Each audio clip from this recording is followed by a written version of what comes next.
৩৬৫ দিন হয়ে গেল রাষ্ট্রীয় কাজে শেখ হাসিনা সেই যে ভারত গিয়েছিল আজও ফেরেনি। কেউ বলে অভিমান করে চলে গেছে, কেউ বলে পালিয়ে গেছে। তবে উনি যদি না পালাতো আজ কোটি কোটি মানুষের পালানোর ১ বছর পূর্ণ হতো।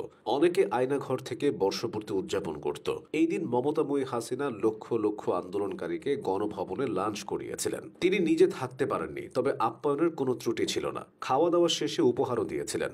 কেউ নিয়েছিলেন হাঁস, কেউ নিয়েছিলেন ছাগল, কেউ পুকুরে নেমে গোসল করেছিলেন, কেউ আবার খাটে শুয়ে আরাম করছিলেন। মা মুরগির পেছনে যেমন বাচ্চারা দৌড়ায়, হাসিনার পেছন পেছন তেমনি বহু নেতাকর্মী দৌড়ে ভারতে আশ্রয় নিয়েছে। প্রবাসীরা সাধারণত দেশে টাকা পাঠায়, কিন্তু আওয়ামী প্রবাসীরা দেশ থেকে উল্টো টাকা নিয়েছে। কেউ না থাকলেই তার শূন্যতা বোঝা যায়। বাংলাদেশও হাসিনার অভাব প্রতি মুহূর্তে টের পেয়েছে।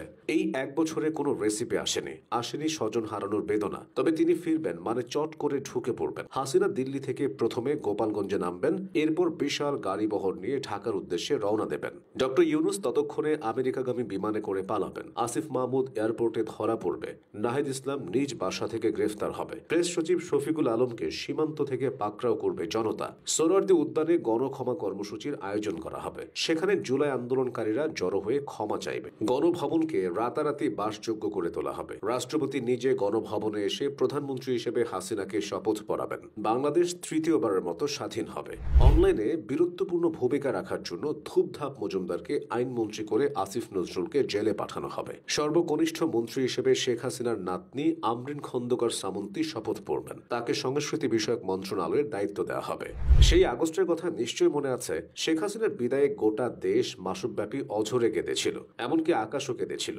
ফেনী নোয়াখালীতে শুরু হয়েছিল স্মরণকালের সবচেয়ে ভয়াবহ বন্যা। ইউনুস সরকার বন্যা মোকাবিলা করতে পারেনি, অথচ বন্যা মোকাবিলায় শেখ হাসিনার একটা টিম ছিল। সেই টিমে ব্যারিস্টার সুমন, ফারাজ করিমরা দক্ষতার সাথে কাজ করত। ছাত্রলীগের কথা তো বলাই হয়নি। পৃথিবীতে এমন দুর্যোগের জন্মই হয়নি যে দুর্যোগ ছাত্রলীগ সামলানোর ক্ষমতা রাখে না। এদিকে শেখ হাসিনা ও তার সঙ্গীদের অনুপস্থিতিতে দেশ থেকে শিল্প সংস্কৃতি উঠে যাচ্ছে। এখন কেউ সংসদে গান গায় না, বঙ্গবন্ধুকে নিয়ে বই কবিতা রচনা লেখে না। অনেকে সজীব ওয়াজিদ জয়কে আওয়ামী লীগের ভবিষ্যৎ মনে করে। ঠিকই আছে, রাজনীতি করতে হলে এক মুখে ১০০ রকম কথা বলা লাগে।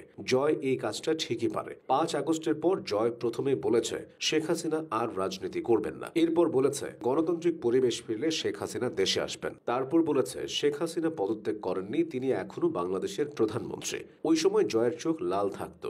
দেশের জন্য অবিরত কান্নার কারণে চোখ লাল হয়ে যেত তার। অথচ সমালোচকরা বলতো জয় লাল পানি খায়। না জেনে এসব বলা ঠিক না। জমজমের পানি ছাড়া জয় সাধারণ পানি খায়ও না। তবে শেখ হাসিনা যদি না পালাতো কিছু বিষয় কখনোই জানা হতো না। দেশবাসী জানতেই পারতো না রাকিবুল ইসলাম নামের একজন সেক্টর কমান্ডার আছে, যিনি ৫ মিনিটে যাত্রাবাড়িকে স্বাধীন করে ছেড়েছে। যেসব প্রবাসীরা ভিডিও কলে সংসার সামলাতে পারেন না, তারা তারেক রহমানকে দেখে শিখেছে ভিডিও কলে কিভাবে দেশ সামলাতে হয়। যাই হোক, অপেক্ষার শেকড় তেতো হলেও ফল মিষ্টি হয়। একদিন আওয়ামী লীগের অপেক্ষার অবসান ঘটবে। শেখ হাসিনা আসবে, বাংলাদেশ হাসবে। জয় বাংলা।